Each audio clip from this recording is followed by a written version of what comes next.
St. Cloud Police Department, make yourself known! I think it's the next one.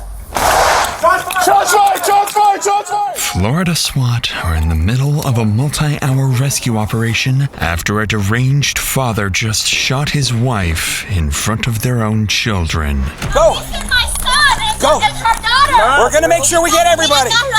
Go! He's got a rifle, okay? He got a rifle? As far back as you can go. In the middle of this chaos, police are racing against the clock to save the wounded mother trapped inside, leaving them with no choice but to get creative, even if it means using the shooter's own children to bring the standoff to an end. He already said he's not coming out until you guys kill him. Oh yeah, he's in the hallway. He shot the drone. Hold back! Come on. Stop me! I don't want to die!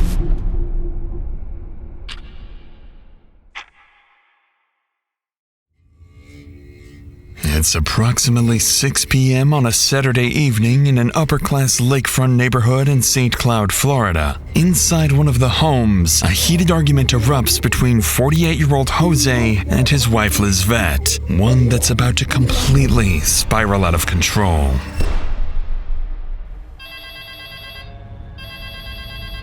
(911), what's the address of the emergency? I think my dad just shot himself, bro.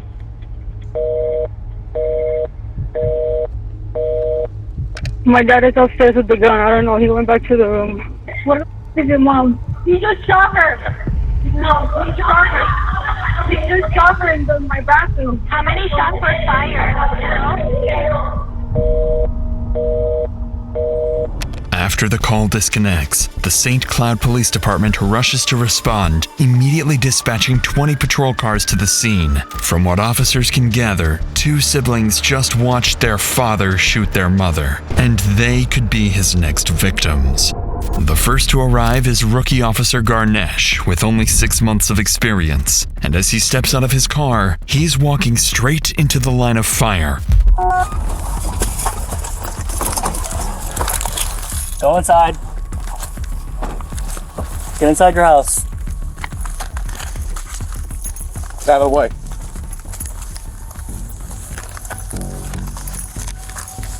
Ganesh, hold there.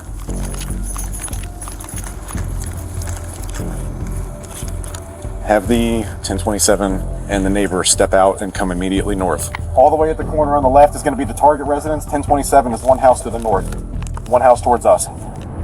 Officer Garnesh and his partner are positioned roughly 70 feet away from the active shooter's house, waiting for backup. Moments later, additional units arrive, along with K-9 quickly surrounding the home from both the east and west. Leading the operation is Sergeant Patrick Mannix. With nearly a decade in law enforcement and awards including Hero of the Year, he's earned a reputation for doing whatever it takes to protect innocent lives. So, knowing a civilian hostage may be critically wounded inside, Mannix understands the clock is working against him. So he quickly devises an extremely bold strategy, completely unaware of the danger he's about to send his men directly into. The sergeant's plan is straightforward, but far from simple. Rush in, take the active shooter by surprise, and get the two children and their wounded mother out, all while ensuring no civilians or officers are injured. But as Mannix and his team approach the house, the shooter inside has a plan of his own. One that doesn't involve surrender, but instead drawing officers into a deadly ambush. Okay, let's move.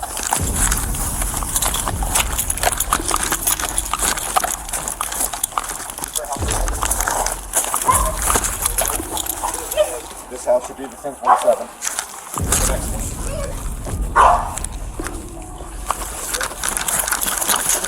Yo. Nice house.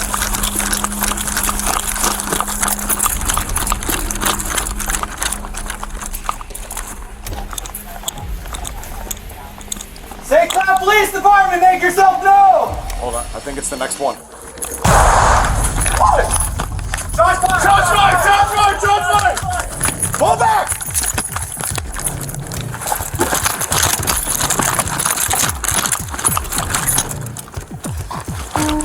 Corey, can you make sure I don't have any blood on me anywhere? Because he's shot at me. I didn't feel anything, but alright. The shooter fires, but the round strikes the door instead, miraculously missing Sergeant Mannix by less than an inch. But as Mannix and his men retreat to cover, a critical problem remains. Officers have yet to secure the south side of the property, which leads directly into a nearby park. However, rushing over there now would expose them to gunfire from the numerous windows surrounding the home. So, faced with this reality check, Mannix is forced to rethink the strategy from the ground up. With tension rising by the second, SWAT finally arrives on scene along with a sniper and a drone operator, giving Mannix his best chance yet to contain the shooter. And, as fate would have it, the most dangerous assignment, securing the back of the house, falls to Officer Garnesh. So with a wounded mother and 2 children still trapped inside, this rookie officer is about to face the most dangerous moment of his career. Somebody go to the back. Go to the back. Take 2. Come on, roll. Come on. Go with him, hold on.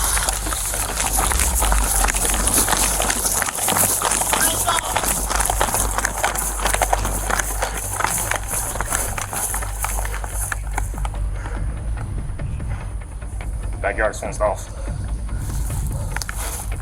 There's a fence back here. Just making sure they got him up there. It's fenced off back here. Who's gonna do 600? Is that you? That's me. 51.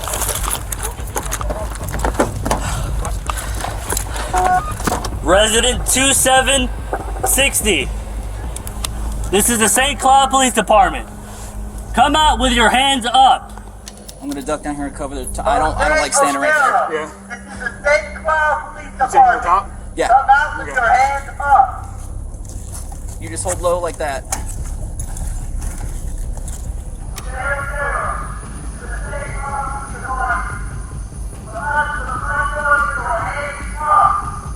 As Officer Garnesh continues issuing commands, SWAT has now surrounded the house from all directions, while a sniper maintains visual on the front entrance. And for the first time since the standoff began, police finally have gained the upper hand.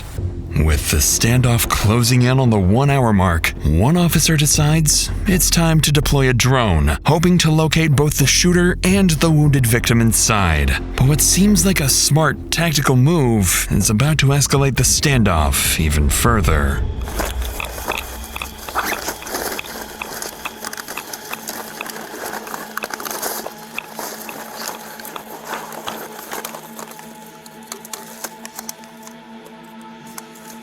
I'm getting ready to put the drone up.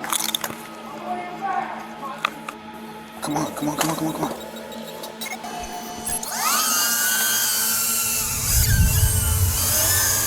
You see him? Oh yeah, he's in the hallway. He shot the drone. He's all the way down the hallway with a light going on a rifle. It looks like a rifle. Hey, don't worry about it. Please.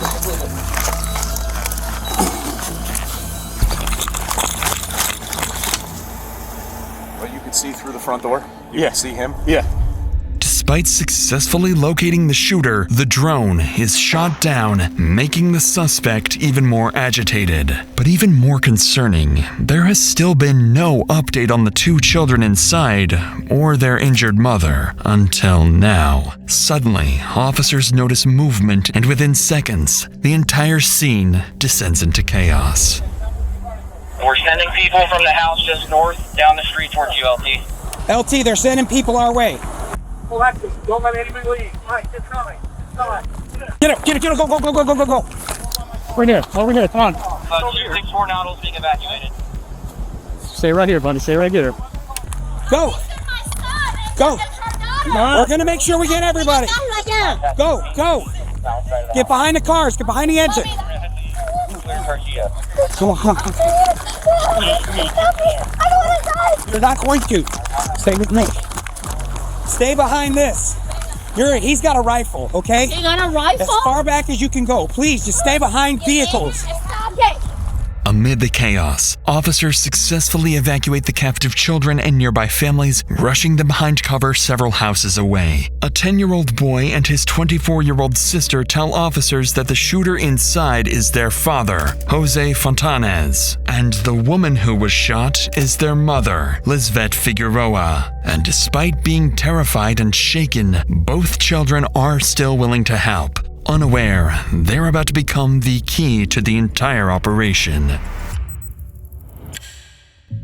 With time quickly running out for the children's mother, Sergeant Mannix shifts his focus towards making direct contact with Jose, hoping negotiators can convince him to surrender before anyone else gets hurt. But interestingly, officers are about to realize the only people capable of reaching the father and finally bringing the standoff to an end are his own children.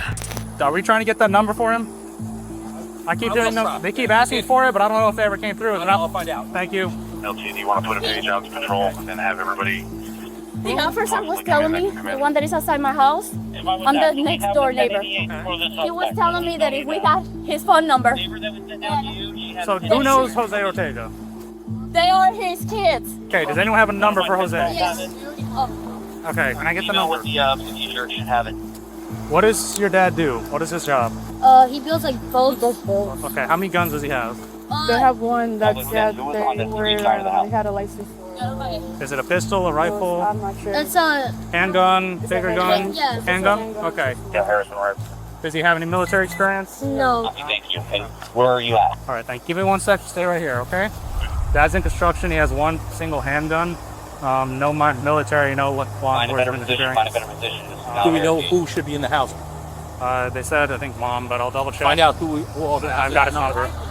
Okay. Who's supposed to be in the house? It was me and him, the dog, and my mom and the father. Okay, so only people in there right now should be your mom and your father. Yes. Thanks to the rescued children, police have now learned crucial information about Jose, not least his phone number. So with a direct line to Jose finally established, negotiators would attempt to initiate contact, only to encounter an obstacle they never saw coming. If you want to try and make contact, that's fine. I don't know if he'll answer. I doubt. He said mom or daughter said she wasn't answering to him. We'll try. But hey, Jose.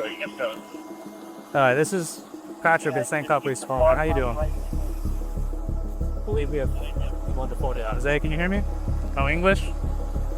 Okay. Any English at all? Sure. What do you need? You need Spanish? Okay. Un momento, okay? He was shooting at the house. To our neighbors. Does your dad speak any English? He doesn't speak any English.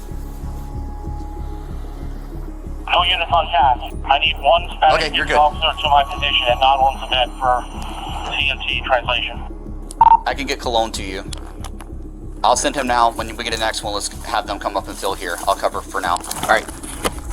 Just as officers believe they're finally making progress, they discover their suspect doesn't speak any English. It was already a stroke of luck that Jose answered the officer's call in the first place. But now, they're forced to wait even longer for Officer Colon, a Spanish-speaking officer, to arrive on scene. While they wait, investigators can't afford to sit still, so they turn back to the children for answers. Because if they can uncover Jose's motive behind all of this, they may be finally able to understand how exactly to stop him. So you two were the only ones in the actual house at the time? Yes. Okay, who called 911 originally? And then I was like. So originally, who was the first person to call though? I really don't know. I just heard. Call kept failing, so I kept having to call. I Okay, heard. so you two were in the house with mom and dad originally. You guys heard the shots and then you guys left, or? I ran upstairs. You were screaming for my name. Huh? You shot him in front of me. What did you see exactly? I saw my mom running, telling him to stop. Him behind her. I don't understand what's going on. I thought it was a fake gun that he was shooting her with. Until I saw her and the blood. She had a trip tomorrow to go to California for work. So I had to do her nails. We were talking and she was telling me about fighting and why he was fighting, that he was accusing her of cheating, like always. According to Jose's daughter, the attack on their mother was the result of weeks of paranoia over Lizvette's alleged affair with her boss. Paranoia that became so intense, Jose had begun stalking Lizvette and even secretly placing recording devices in the home. And with that, detectives realized that if Jose is capable of snapping and shooting someone over unconfirmed accusations of cheating, reasoning with him will be incredibly difficult, even with a Spanish translator present. Nevertheless, they have to try. Approximately 1 hour and 15 minutes into the standoff, Officer Cullen finally arrives on scene. But as he prepares to make contact with Jose, he has no idea the shooter is about to make officers question everything they think they know about the situation and who they're truly up against. Jose, can you hear me? Jose? José, ¿nos oye? José, soy oficial Colón con el Departamento de Policía de San Clau. ¿Tú estás bien? ¿Ah? ¿Tú estás bien? Yo estoy bien, sí, ¿qué pasó? Ok, pues, ¿qué es lo que está pasando adentro? Take some deep breaths and not sound stressed. Okay? Yeah, I just really take a breath. ¿Quién más está dentro de la casa contigo? Un nene pequeño aquí. ¿Un nene pequeño? Saying he has a child with him inside. Okay, how old is the ¿Y child? cuántos años tiene el nene? 10. ¿Y cómo se llama el niño de 10 años? Ok.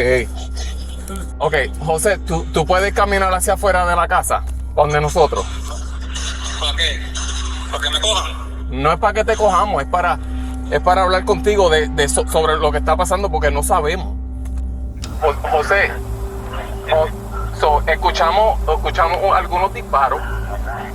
Lo que queremos saber es que esté todo el mundo bien y para cerciorarnos de eso queremos ver a todo el mundo, ¿entiendes? Esta es la televisión que está prendida. ¿Esa es la televisión que está prendida? ¿Qué es lo que tú quieres ahora mismo? No sé, en verdad, entonces que tengo la mente ida. Sal para afuera para nosotros poder ayudarte, José. ¿Me escuchaste, José? Sí, te escuché. ¿Vas a salir para afuera? No sé, dame un break a ver. Jose makes the bizarre claim that the gunshots officers heard were actually coming from the television inside the house, despite police witnessing him fire multiple rounds. He also insists his 10-year-old son is still inside the home, the same boy officers had just helped escape with his sister moments earlier. It quickly becomes clear that Jose is either desperately trying to manipulate police or is deeply detached from reality. Either way, negotiators don't challenge his lies and instead continue trying to convince him to step outside. But as the call drags on for the next 20 minutes, their worst fears are slowly becoming a reality. Jose has no intention of surrendering. By now, the standoff has begun taking a visible toll, not only on the officers, but also on Lizvette's children and friends who anxiously wait on the street, knowing that every wasted minute could cost the innocent mother her chance at survival. And unsurprisingly, tensions are about to boil over as one of Lizvette's close friends begins confronting officers over their strategy. I'm not telling you how to do your job, but can y'all go in? So there's a whole set of situations we have to follow, okay? But the longer it takes, the longer she's gonna bleed. I hear you. We have to be careful. Because then if we start having this, He already said he's not coming out until you guys kill him. Okay. Okay, can we get an ambulance now? Yeah, we're gonna have to Please, start rolling please, out. please. Yes. I understand. Please. So, mira, escúchame. So, tenemos que cerciorarnos que There's podamos. nobody else in there. I Yo promise you. entiendo. I just need somebody listen, to get there. I She's understand. bleeding. But take a breather. Just take a breather, okay? She's bleeding on me upstairs. And the longer it takes it, the less the chance she has. However, think of it like this, right? Let's say he brought one of his buddies and had him away in there, and if we, did. but They if he just get did, out of but there. if he But we did, don't right? know We don't that. know that He for sure. came If along. he could have, And if say he came along, he was coming in. I understand that, but we don't know that. We everything we base off of start sending facts. officers to save her, now they die, it's going to be a whole other battle just to get her out now. As officers desperately try to calm the furious crowd, negotiations with Jose appear to be going nowhere, so Mannix begins coordinating tactical preparations for the worst-case scenario. Believing Jose is becoming increasingly restless inside the house, and with no update on Lizvette's condition, a dangerous confrontation may soon become unavoidable. Their next moves must ensure the victim is saved, no officer is injured, and ideally that the suspect is taken into custody alive. Hey, with the three of us here, let's go over assignments in case he does come out. Okay. Because we are contact here. Yep. All right. I need I'll one. drop and go hands. I need one lethal. I need one hands and one verbal. I'll do verbal. Waiter's got verbals. I'll You take. got lethal. I'll hold go lethal. hands. So here's how this is going to work. If he does come out and he does start walking this way, Porterfield, you're going to stay deadly. Cologne, you're going to switch to less lethal. Jess, you're going to go hands with him. Got it? Yes, yes. And you're going to go voice. Jose Fontanez, this is the St. Cloud Police Department. Come out to the front door with your hands up. You know what kind of rifle is it? A loud one. All right, and so whatever we do, we are not leaving this position. Got it? Even if he comes out, runs back in, we are not leaving. What was that, Wager? I said if he starts fighting with him on the ground and we see there's nothing visible in his hands, I'm gonna sling this taser. With Sergeant Mannix's plan now set in motion, officers hold their positions, waiting for the green light on whether Jose will surrender or whether they'll be forced to escalate the situation and make entry. But unbeknownst to Sergeant Mannix, he's no longer at the center of what happens next, as the final phase of the standoff is about to be initiated not by him, but by Jose's own son. At this point, with Jose continuing to resist police commands, his daughter attempts to call him herself, desperately trying to convince him to surrender, but the call goes unanswered. Then Jose's 10-year-old son tries calling him, and this time, the call connects. The father and son speak for several minutes before Jose suddenly hangs up. Although it's unclear exactly what was said, moments later, Jose calls officers back with an update they never saw coming. José, ¿me oye? Oficial Colón otra vez. Ok, ¿estás bien? Sí. ¿Por qué tú...? Yo me voy a entregar. ¿Te vas a entregar? Sí, yo voy a salir, me voy a entregar. Ok, José, hazme caso. Cuando salgas para afuera, sal con las manos arriba, ¿ok? ¿Tengo la pistola aquí? Deja las pistolas ahí mismo. Ya, vas a salir por la puerta de al frente sin armas, sin nada, ¿ok? Si te puedes quitar la camisa, mejor todavía. Against all odds, Jose suddenly says he's ready to surrender. With adrenaline racing for everyone on the scene, officers hold their position from all directions, while the sniper watches over the front entrance, anxiously waiting for Jose to emerge. But after everything that's happened, police have no way of knowing whether he's telling the truth or setting up one final ambush. Only wager on verbals. Mm-hmm. Let them know that. Only wager on verbals. Only wager on verbals. Stay off PA once he makes his exit. Sarah, this is the St. Cloud Police Department. Come out to the front door with your hands up. Face away from me! Stop! Face away! Stop! Hey, you guys get it off!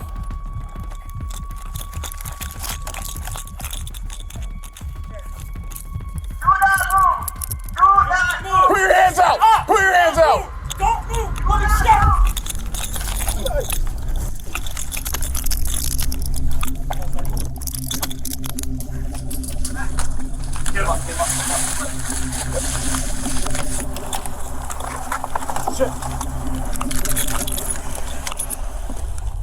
After nearly 2 hours of gunfire, failed negotiations, and uncertainty, Jose finally surrenders and is placed in the back of Officer Garnesh's patrol car to be transported to the St. Cloud Police Department. But even with the shooter out of the picture, the scene is far from over. With the children's mother still somewhere inside the house, officers finally prepare to make entry, only to realize they're too late.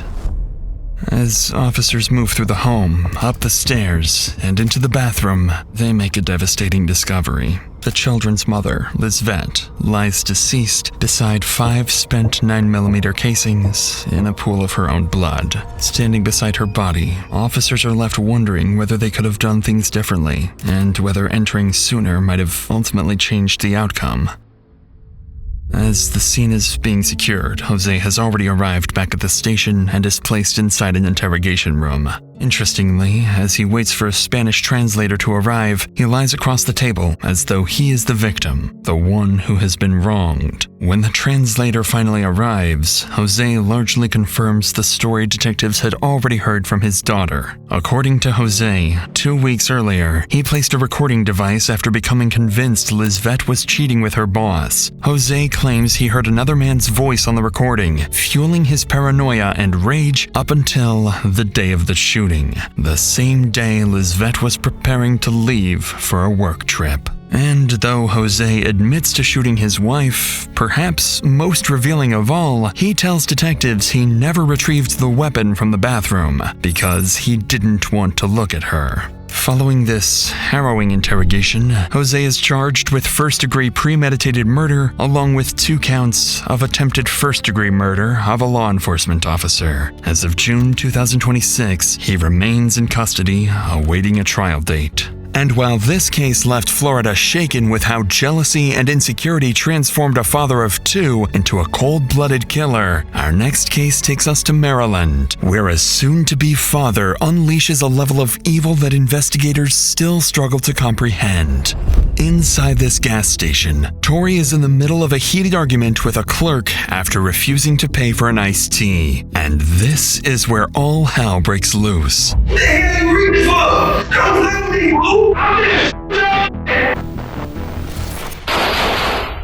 But police would soon learn this isn't even Tori's first kill, because when officers force their way through his front door, they'll uncover even more victims. Police Department! Search warrant! Jesus Christ. Could this be Mom? You don't want to go back there if you don't have to. It's pretty bad. This one right here might be one for the close. To watch this exclusive Dr. Insanity episode, along with 3 more episodes from our new TUBI series, click the link below and check it out now for free on TUBI.